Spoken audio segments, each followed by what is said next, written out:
is built on a fantastic and loved fast-paced recipe. It's got the fantastic multiplayer gameplay that our fans expect, a rich new universe, a solo campaign, and a phenomenally exciting new mechanic in the game called Build and Battle, a system that allows players to build structures dynamically on the fly and make the battlefield play the way they want to play at that time.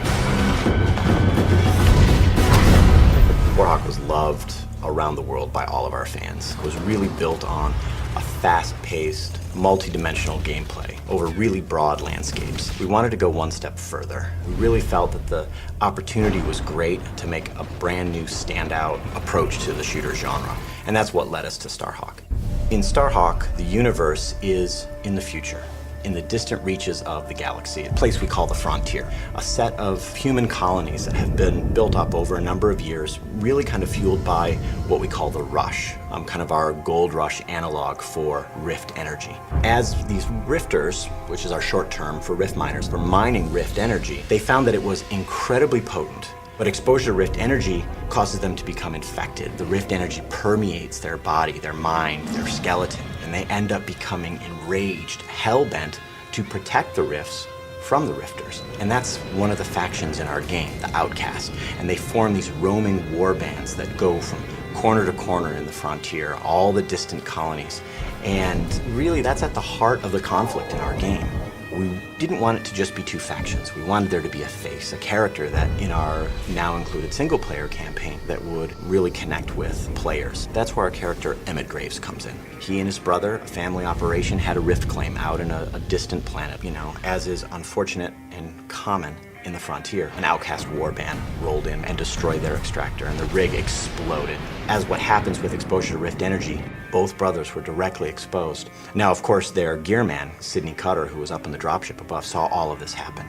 Yeah, this is what happens when those mangy creatures take over. It's a shame, I tell you.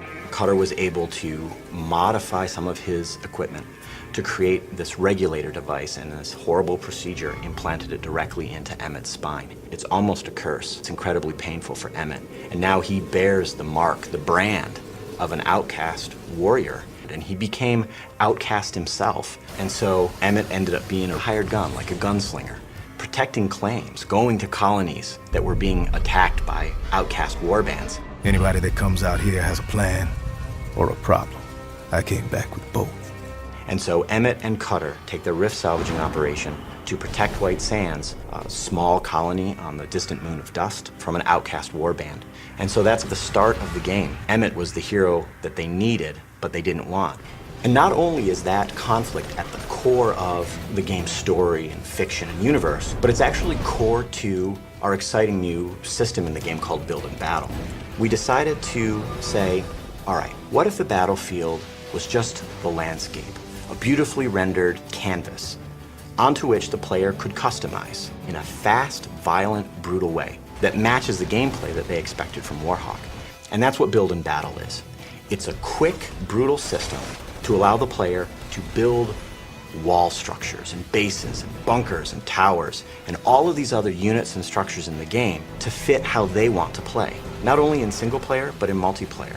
It's about telling the player, here's a combat challenge, and here's all the tools you have to solve it. Solve it how you want. Right in front of the player, not turn-based, right there on the battlefield, you are building all of these structures. Players love it, not only in single player, but in multiplayer. It's as fast-paced and as quick and as brutal as pulling the trigger on a weapon. That's what we wanted. We didn't want players to have to really manage anything. And another fantastic thing about Build and Battle is that all the buildings are destructible. And the firefights evolve from there. Buildings are destroyed, buildings are rebuilt. That freedom, that potential gameplay takes the great multiplayer recipe we had from Warhawk and just extends it. StarHawk is the spiritual successor to Warhawk, but it's the Build and Battle system which really sweetens up the whole game. The team and I are just crazy proud of it. It not only gives you a fantastic, infinitely replayable solo experience, but the changes that it does to the online multiplayer experience is remarkable. And I think players are not going to expect that, but once they get it, they'll want it all the time.